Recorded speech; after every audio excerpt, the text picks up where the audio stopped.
This is a ledger of the minutes of the South Pike Ladies Club. They started out, see, at that time, in 1964, there was not many families living around Montville on 3, and the ladies, they were all farmers, and the ladies got bored. So this lady, they decided to have a birthday party for her, and that's when they joined. They called it the Do As You Please Ladies Club. And then it went into something else. Ladies could come and do whatever they wanted to. They'd bring their knitting or crocheting or that. And then they would have a luncheon, and then they would leave and go home, see? And that's how it started. This one is my living room.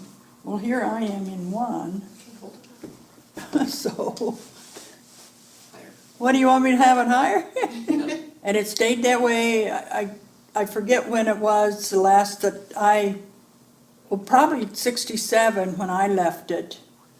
I ended up being the president in 1960. And I ended up being the president, but the other ladies were so old in order to go to it, the meetings. And then but I just kept the book, and there it is.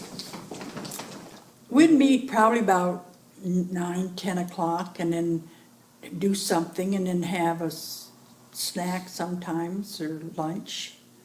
People would bring, we always had 2, and it was consisted of a president, vice president, secretary, treasurer. The secretary treasurer was one person. And it started out being 50 cents a month, and it ended up $1 a month.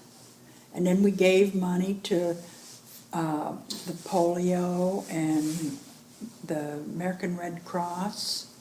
And then we someone would make reservations, for us to go. I think we went to Hale's farm and different things like that, because most of the ladies that were getting older and they couldn't walk very good.